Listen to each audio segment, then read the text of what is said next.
മദ്യത്തിലൂടെയും ലോട്ടറിയിലൂടെയും വരുമാനമുണ്ടാക്കാനല്ല സർക്കാർ ശ്രമിക്കേണ്ടതെന്നും നികുതി കുടിശ്ശിക പിരിച്ചെടുത്താണ് വരുമാനം കണ്ടെത്തേണ്ടതെന്നും പരിശുദ്ധ ബസേലിയസ് മാർത്തോമാ മാത്യൂസ് തൃതീയൻ കത്തോലിക്കാ ബാവ അഭിപ്രായപ്പെട്ടു. ഏലപ്പള്ളിയിൽ മദ്യനിർമ്മാണശാല സ്ഥാപിക്കാനുള്ള സംസ്ഥാന സർക്കാരിന്റെ നീക്കത്തിൽ പ്രതിഷേധിച്ച് ക്രൈസ്തവ കൂട്ടായ്മയായ assembly of Christian trust services നടത്തിയ ഏലപ്പള്ളി പോരാട്ടം ജനകീയ സമരം ഉദ്ഘാടനം ചെയ്യുകയായിരുന്നു അദ്ദേഹം.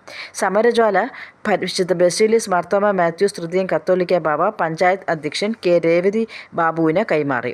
പഞ്ചായത്ത് ഉപാധ്യക്ഷൻ എസ് സുനിൽകുമാർ, പഞ്ചായത്ത് അംഗം D Rameshan, actors general secretary George Sebastian, president bishop Oommen George, secretary Kuruvila Mathews, Kerala മദ്യവിരുദ്ധ സമിതി chairman doctor Joshua Mar Ignatios, Palakkad രൂപത ബിഷപ്പ് മാർ പീറ്റർ കൊച്ചുപുരയ്ക്കൽ, സുൽത്താൻപേട്ട രൂപത വികാരി general John Maria Joseph, Sarvodaya Sangham president T Balakrishnan തുടങ്ങിയവർ പ്രസംഗിച്ചു.